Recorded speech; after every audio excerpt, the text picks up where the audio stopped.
கடக ராசி அல்லது கடக லக்னக்காரர்களுக்கு அதாவது கடகம், விருச்சிகம், மகரம், மீனம் இவங்கெல்லாம் வந்து ரொம்ப காலரை தூக்கி விட்டு தைரியமாக இருக்கலாம். ஏன்னா வாங்கின அடியெல்லாம் எல்லோரும் அடிச்சிட்டிங்கல்ல, இப்போ நான் ஆடுற ஆட்டத்தை பாருங்கள் அப்படிங்கிற மாதிரி எழுந்து உட்காருவீங்க நீங்கள். நிறைய சிக்கல்கள் கடகராசிக்காரர்களுக்கு வந்து சனி பகவானுடைய பிளேஸ்மெண்ட்டு ஒரு 7.5 அவர் வந்து அஷ்டமத்து சனி, அதெல்லாம் கண்டக சனின்னு சொல்கிற அந்த காலமெல்லாம் அதெல்லாம் மாறி இப்போ தான் கொஞ்சம் தெளிவாகிறோமோன்னு நினைக்கிறதுக்குள்ளே மற்ற ராகு கேத்துக்கள் அவங்களுடைய வேலையை காமிச்சு ஒரு நிம்மதியே இல்லையே ஃபேமிலியில் அப்படிங்கிற எண்ணத்தை நிறைய பேருக்கு கொடுத்துருக்காங்க.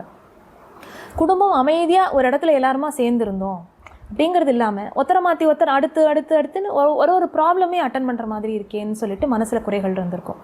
அது எல்லாத்துக்கும் நிவர்த்தி தரக்கூடிய விதமாக குரு பகவானுடைய பயிற்சி உங்கள் ராசிக்குள்ளேயே இருக்குது. நிறைய பேர் சொல்லுவாங்க ஜென்ம குரு சிறை வைக்கும் அப்படிலாம் சொல்லுவாங்க. சிறைப்பட்ட மாதிரி இருக்கிறதுனா அப்படி கிடையாது, அதுக்கு அர்த்தம் அது கிடையாது.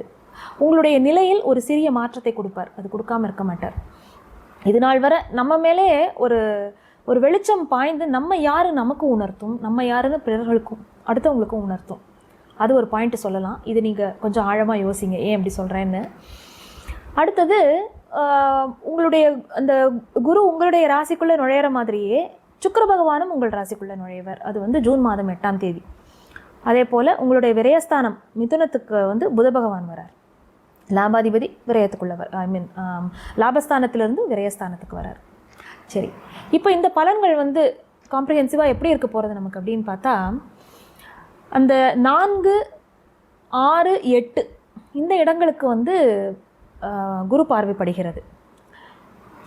அதாவது குரு பயிற்சி ஆகிறதுக்கு முன்னாடி 4, 6, 8 அதுக்கு பார்வை படிஞ்சிருக்கு. குரு பயிற்சியாக விட்டு தான் வந்து லக்னத்தில் வந்து உட்காரும் பொழுது 5, 7, 9 அவர் பார்ப்பார். ராகு வந்து 8ஆம் இடத்துல இருக்கிற ராகுக்கு இத்தனை நாளாக குருவினுடைய பார்வை பட்டுண்டே இருந்தது. குரு பயிற்சி ஆகிட்டா அந்த இடத்துல கொஞ்சம் கவனமாக இருக்கணும். என்னெல்லாம் இடைஞ்சல்களை ராகு தரவராக இருந்தாரோ இத்தனை நாள் இப்போ ஒரு பிரின்ஸிபல் இருந்து மானிட்டர் பண்ணிகிட்டே இருந்தானா எவ்வளோ கண்ட்ரோல்டாக இருப்பாங்க. பிரின்ஸிபல் டீச்சர் கிடையாது, பிரின்ஸிபல் மானிட்டர் பண்ணிட்டு இருந்தால் எப்படி இருப்பாங்க, அது மாதிரி கை கட்டி இருந்திருப்பார். ஆனால் இப்போ ஒரு டீச்சர் கூட அங்கே இல்லைன்னா எப்படி இருப்பாங்க, அவங்க பாட்டு அவங்களுடைய போக்கியத்தனத்தை பண்ணிட்டு இருப்பாங்க, ஏதாவது ட்ரபிள் கொடுத்துட்டு இருப்பாங்க. அந்த மாதிரி தான் இனி நிலைமை இருக்கும். அப்போ 8ஆம் இடத்து ராகு என்ன பண்ணுவார் அப்படின்னா, கொஞ்சம் பிரயாணங்களில் உங்களுடைய உடம்பு ஆரோக்கியத்தில் கவனமாக இருக்கணும். இந்த மாதிரி சில விஷயங்களில் கொஞ்சம் எச்சரிக்கையோடு இருக்க வேண்டிய காலகட்டம் இது. இது வந்து குரு பயிற்சியாகி இந்த பக்கம் வரதுனால அப்போ கொஞ்சம் உடம்பு ஆரோக்கியத்தை பார்த்துக்கணும். நம்ம என்ன உணவு சாப்பிட்றோம், அது ஜெரிமானம் நல்லா ஆறதா, கண்ட நேரத்துக்கு அலைஞ்சிட்டு ரொம்ப லேட்டாக சாப்பிட்டுட்டு வருவோமா, இதெல்லாம் கொஞ்சம் கவனமாக பார்த்துக்கணும். அடுத்ததாக 9ஆம் இடத்துல சனி பகவான் அமர்ந்திருக்கிறார். ஏற்கனவே என்ன பலன்கள் இருக்கோ அதெல்லாம் அப்படியே தான் இருக்கும். அப்பாவும் உங்களையும் ஒரு இடத்துல வைக்கும், இல்லை அப்பாவுக்கும் உங்களுக்கும் ஏதாவது ஒரு சின்ன கருத்து வேறுபாடு இருக்கிற மாதிரி இருக்கும். அப்பாவுக்கு கொஞ்சம் ஆரோக்கியத்தில் சில தொந்தரவுகளை கொடுக்கும், அதெல்லாம் ஓகே. அடுத்ததாக சூரியனும் புதனும் 11ஆம் இடத்துல இருக்காங்க. அது வந்து ஓரளவு பரவாயில்ல. உங்களுக்கு வந்து ஓரளவு படிப்பு இந்த மாதிரியான விஷயங்கள்லாம் வந்து நல்ல ஒரு லாபத்தை தான் கொடுக்கும். ஒரு ஸ்காலர்ஷிப்பில் போய் படிக்கிறாங்க, அந்த மாதிரி விஷயங்கள்லாம் கிடைக்கும். நல்ல மெரிட்டிலே கிடச்சிது அப்படி, அதெல்லாம் பாசிட்டிவான பலன்களை கொடுக்கும். ஆரம்ப கல்வி படிக்கிற குழந்தைகளாக இருக்கட்டும், காலேஜ் ஜாயின் பண்ணுற போகிற குழந்தைங்களாக இருக்கட்டும், எல்லாருக்குமே நல்லா இருக்குது. அதிலலாம் வந்து எந்த சிக்கல்களும் கிடையாது. உங்களுக்கு வந்து தனஸ்தானம் அப்படிங்கிறது தான் கொஞ்சம் ஒரு வீக்காக இருக்குது. குடும்பம் அப்படின்னு சொல்கிறது தனவாக்கு குடும்பஸ்தானம்னு பொதுவாக சொல்லுவோம் நம்ம. அந்த 2ஆம் இடத்து கேது என்ன பண்ணுவார் அப்படின்னு கேட்டால், என்னமோ மனசில் ஒரு குறைய உண்டாக்கிண்டே இருப்பார். ஒன்று போனால் ஒன்று அப்படிங்கிற மாதிரி. இப்போ தான் இந்த ப்ராப்ளமை சரி பண்ணினோம், அதுக்குள்ளே அடுத்ததா அப்படின்னு இருக்கும். நமக்கு ஃபெட்டப் ஆகிடுவோம் அதுலேயே. ஸோ மனசும் உடம்பும் கொஞ்சம் அழுத்து போய் கொஞ்சம் வெறுப்பாகிற மாதிரி நம்ம உணர்வோம். ஸோ அதெல்லாம் மட்டும் கொஞ்சம் கவனமாக இருக்கணும் நீங்கள். இன்னொரு வகையில் சொல்லப்போனால், உங்களுக்கு 6ஆம் இடத்திற்கு உண்டானவர் தான் குரு பகவான். 6, 9க்கு உண்டானவர். அப்பா வந்து உங்களுக்கு ரொம்ப அனுசரணையாக இருப்பார். அவர் வந்துடைய ஒரு கரிசனங்கிறது உங்கள் மேலே நல்லாவே இருக்கும். அவர் மூலமாக நிறைய நன்மைகள் நடக்கும். ஆனால் அதே நேரத்தில் உங்கள் ஆரோக்கியத்தில் நீங்கள் வந்து கொஞ்சம் எச்சரிக்கையாக இல்லை அப்படின்னா சின்ன சின்ன சர்ஜரி அப்படிங்கிற மாதிரியோ, அடிபட்டுக்கிறதுங்கிற மாதிரியோ அந்த விஷயங்களெல்லாம் கொடுக்கும். அதில் கொஞ்சம் கவனமாக இருங்க. பொதுவாக வயிறு ஜீரண மண்டலம் அது மட்டும்தான் நல்லா கவனமாக இருங்க. கொழுப்பு சத்து உடம்புல எக்ஸஸ் ஆகும்.